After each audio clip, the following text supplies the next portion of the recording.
How to find people blocked on Messenger on your page. Hi guys, in this video I will show you how to find on your page the people that you have blocked on Messenger easy and quick.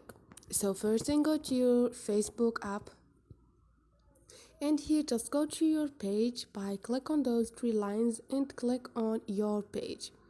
Now all you need to do is click on the setting icon beside the search icon and scroll down. You're gonna find people and other pages. Click on it. Now all you need to do is click on the last option, which is people blocked on Messenger. Click on it, and here you're gonna find the list of all the people that you have blocked on Messenger, easy and quick. Hope this video was helpful to you guys. If you like the video, don't forget to subscribe and like.